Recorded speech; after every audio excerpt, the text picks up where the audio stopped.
अस्सलाम वालेकुम। उम्मीद करता हूँ कि आप सब खैरियत से होंगे। आज हम माइक्रोसॉफ्ट एक्सेल का लेक्चर 3 स्टार्ट करने जा रहे हैं, जिसमें हम इंसर्ट मेन्यू को कंप्लीट करेंगे। मैंने यहाँ पे एक टेबल पहले से बना लिया है। यहाँ पे हम इंसर्ट मेन्यू पे जाएंगे। यहाँ पे जाने के बाद आज हम इन ऑप्शंस को डिस्कस करेंगे। सबसे पहला ऑप्शन हमारे पास आता है टेबल्स का, जिसमें pivot table, recommended table and tables आ रहे हैं। टेबल हमने एक बना लिया। अब हम देखते हैं कि ये पिवट टेबल क्या होते हैं। पिवट टेबल बेसिकली तब काम करते हैं जब आपका यूँ एक मैंने ये मर्ज सेल बनाया हुआ है। अगर आप मर्ज सेल या मर्ज कॉलम अंदर ऐड करेंगे तो वो तब पिवट टेबल काम नहीं करेगा। मैं अभी यहाँ पे एक टेबल सेलेक्ट करता हूँ। मैं यहाँ से सिलेक्ट करता हूँ। मैंने ये सिलेक्ट किया। सिलेक्ट करने के बाद मैं यहाँ पे पिवट टेबल पे क्लिक किया। जब मैंने पिवट टेबल पे क्लिक किया, मुझे यहाँ पे एक ऑप्शन उन्होंने दिया। अगर आप चाहते हैं कि ये जो पिवट टेबल है अगर नई शीट पे जाए तो हम न्यूज़ वर्कशीट पे जाएंगे। अगर आप चाहते हैं कि इसी शीट पे काम हो जाए तो आप एग्जिस्टिंग वर्कशीट पे क्लिक करेंगे। मैं अभी यहाँ पे न्यू शीट पे ले लेता हूँ। उसके बाद यहाँ से मैं सिंपल उसको ओके कर देता हूँ। जैसे मैं ओके पे क्लिक करूँगा, यहाँ पे एक न्यू ब्लैंक शीट आ जाएगी।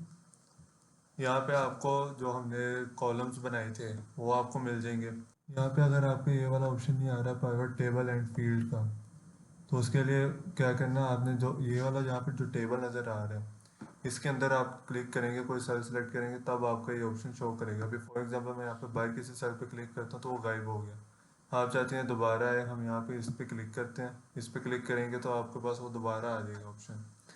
अब यहाँ पे हम एक पिवट टेबल बनाते हैं कि पिवट टेबल बनेगा किस तरह। उसके लिए हम क्या करेंगे, यहाँ पे जो ऑर्डर नंबर है इसको हम सिंपल पकड़ेंगे, ड्रैग करके यहाँ पे हम रोज़ में एंटर कर देते हैं। उसके बाद बायर नेम हम ऐड करेंगे, वो हम कॉलम्स में ऐड कर लेते हैं। उसके बाद हम प्रोडक्ट्स लेते हैं, वो भी हम रोज़ में कर लेते हैं। ये आ गई। उसके बाद प्राइस हम पकड़ के किसी और जगह पे ऐड कर लेते हैं। फॉर एग्जांपल हम वैल्यूज़ में ऐड कर लेते हैं। ये देखें, ये हमारे पास एक पिवट टेबल बन के आ गया। यहाँ पे मैं आपको दिखा सकता हूँ, ये एक पिवट टेबल बना हुआ है। इसके अंदर हमें यहाँ पे ये पूरा ग्रैंड टोटल है जो भी सेल्स हुई हैं, और यहाँ पे जो इसका कंप्लीट टोटल है इन सारी सोल्ड चीज़ों का, वो ये आ गया। यहाँ पे आपको उन्होंने फ़िल्टर्स भी पहले से लगा दिए हैं। अब यहाँ पे मैं किसी नेम को सर्च करता हूँ। यहाँ पे मैंने सिर्फ हारिस को सर्च किया यार, यहाँ पे ओके करता हूँ तो यहाँ पे हारिस का सारा डेटा आ गया कि उसने मोनीटर लिया था, इतने में मिला है उसको, ये उसका सारा टोटल आ गया। उसके बाद आप वापस करना है तो यहाँ से आप सिंपल सेलेक्ट ऑल कर देंगे। तो सेलेक्ट ऑल करके यहाँ से आप ओके कर दें तो आपके पास वापस आ जाएगा। ये मैंने एक टेबल वही सेलेक्ट कर लिया यहाँ से ऑर्डर नंबर से। जब आप ये सिलेक्ट कर लेंगे उसके बाद आप रिकमेंडेड टेबल पर जाएंगे। ये आपको बने बनाए कुछ टेबल्स रिकमेंड करेगा। आप इनमें से कोई भी सेलेक्ट कर लें। मैं भी इसी को सिंपल ओके कर लेता हूँ। जैसे मैं ओके करूँगा, यहाँ पे उसने मुझे एक टेबल जनरेट कर दिया। अभी उसने यहाँ पे लिए बायर नेम और प्रोडक्ट लिए। आप यहाँ पे ऑर्डर नेम और प्राइस वगैरह ऐड करके आप कंप्लीट टेबल यहाँ से आप कर सकते हैं। ये रिकमेंडेड टेबल का फ़ायदा है। पिवट टेबल्स बेसिकली ज़्यादातर इसलिए यूज़ होते हैं कि अगर आपके पास काफ़ी लॉन्ग शीट एक बनी हुई है, उसके अंदर आप चीज़ों को ढूंढना चाह रहे हैं, एक अलग-अलग करना चाह रहे हैं, वो आपको अलग-अलग आप अपनी मर्ज़ी के मुताबिक आप यहाँ से कर सकते हैं। यहाँ पे मैं एक और शीट ली है, इसके अंदर मैंने एक टेबल बना रहा हूँ। उससे आपको मैं समझाता हूँ कि टेबल का जो ऑप्शन है वो बेसिकली किस लिए यूज़ होता है।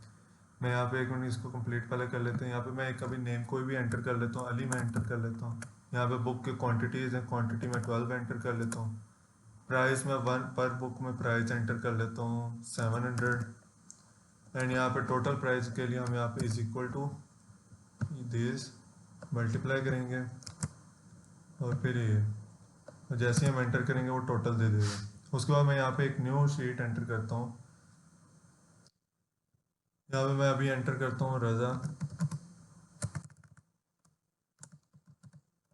यहाँ पे मैं बुक क्वांटिटीज़ इसके अंदर रख लेता हूँ 5। प्राइस मैं यहाँ पे रख लेता हूँ 450। लेकिन अभी मैं जहाँ पे जैसे ही नेक्स्ट करूँ वो टोटल नहीं कर रहा। तो वो टोटल क्यों नहीं कर रहा, उसके लिए हम सिंपल क्या करेंगे, एक मेथड तो था ये वाला कि हम यूं कर लें। एक और मेथड है, उसके लिए हम सिंपल करेंगे, पहले कंप्लीट टेबल को सिलेक्ट करेंगे। सिलेक्ट करने के बाद हम इंसर्ट में जाएंगे। यहाँ पे जाने के बाद हम टेबल पे क्लिक कर देंगे और यहाँ से हम सिंपल ओके कर देंगे। वो आपको एक टेबल जनरेट करके दे देगा जिसमें फ़िल्टर्स वगैरह सब कुछ है। अब मैं यहाँ पे न्यू एंट्री एक बनाता हूँ। गेन अली मैंने ले लिया। उसके बाद यहाँ पे मैं क्वांटिटी ऐड कर देता हूँ 2 बुक्स, प्राइसेस की ऐड कर लेता हूँ 550, और जैसे ही मैं नेक्स्ट करूँगा वो ऑटोमेटिकली उसका टोटल कर देगा। तो इस तरह आप टेबल एक बना के उसको जब आप ड्रैग कर लेंगे, उसके बाद आप जितनी भी एंट्रीज कर लिखते जाएंगे वो ऑटोमेटिकली उसको सम करता जाएगा। उसके बाद यहाँ से आप किसी का भी नेम सेलेक्ट करके आप वो भी चेक कर सकते हैं। अभी सेलेक्ट आल पे इसलिए वो आ गया। इस तरह करके आप टेबल्स वगैरह ऐड कर सकते हैं। उसके बाद नेक्स्ट मेन्यू आता है इंसर्ट का, इलस्ट्रेशन का। ये जितने भी मेन्यूज हैं, picture, shape, icon, 3D model, smart art, ये सारे हमने MS वर्ड की वीडियोस के अंदर हमने डिस्कस कर लिए हैं। जिन्होंने वो सीरीज़ नहीं देखी, आप वो पहले जाके देख लें, उनके अंदर आपको इस चीज़ की सारी समझ आ जाएगी। उसके बाद हम नेक्स्ट टॉपिक पे आते हैं, वो है चार्ट का, कि चार्ट्स क्या होते हैं। यहाँ पे मैंने चार्ट को समझाने के लिए एक और शीट बनाई है, जिसके अंदर मैं आपको समझाऊंगा कि चार्ट किस तरह काम करते हैं। फॉर एग्जांपल अभी यहाँ पे हम सेलेक्ट कर लेते हैं इसको। इसको हमने सेलेक्ट किया और यहाँ से हम रिकमेंडेड चार्ट्स पे अगर हम जाएं तो यहाँ पे ये चार्ट्स दे रहे हैं। फॉर एग्जांपल मैं यहाँ पे इसी को ही ओके करता हूँ अगर, तो ये उसने एक चार्ट जनरेट करके दे दिया, जिसके अंदर अजहर जो है वो ब्लू वाला है और जो फैसल का चार्ट है वो रेड में है। अब यहाँ पे आपको वो सारा चार्ट शो कर रहा है कि किसने किस महीने के अंदर कितनी सेल की है, जनवरी के अंदर, फिर फरवरी, मार्च, अप्रैल, मई, इस तरह आप चार्ट एंटर कर सकते हैं। यहाँ से आप, मैं तो आपको यही कहूँगा कि आप चार्ट वही वाला सिलेक्ट करें जो आपका जिस हिसाब से डाटा चल रहा है। अगर आपका डाटा किसी अकाउंट से रिलेटेड है तो उसके अंदर भी ये चार्ट यूज़ हो सकता है, लेकिन अगर आपका चार्ट किसी और चीज़ के रिलेटेड है तो आप कोई और चार्ट यूज़ करें। यहाँ पे ये पाई चार्ट आ गया, ये पाई चार्ट आपको यहाँ पे शो कर रहा है, ये देखें। उसके बाद नेक्स्ट ये आ गया, ये ग्राफ चार्ट, ग्राफ्स यहाँ पे आपको शो करेगा, ये देखें इस तरह। इस तरह आप कोई भी चार्ट यहाँ से एंटर कर सकते हैं। उसके बाद नेक्स्ट एक और ऑप्शन आता है पिवट चार्ट का। ये बेसिकली जो हमने पहले पिवट टेबल बनाया था उसके अंदर ये चार्ट यूज़ होता है। यहाँ पे हमने एक शीट बनाई थी पिवट टेबल के नेम से, ये रही वो शीट पड़ी हुई है, इसको हम सिलेक्ट कर लेते हैं।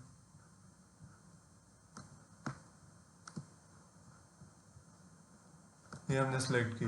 यहाँ पे हम पिवट टेबल पे जैसे ही हम क्लिक करेंगे, यहाँ पे हमें वो सारे चार्ट्स दे रहे हैं। आपको यहाँ पे जो भी चार्ट अच्छा लग रहा है आपके पिवट टेबल के मुताबिक, आप वो चार्ट सेलेक्ट कर लें।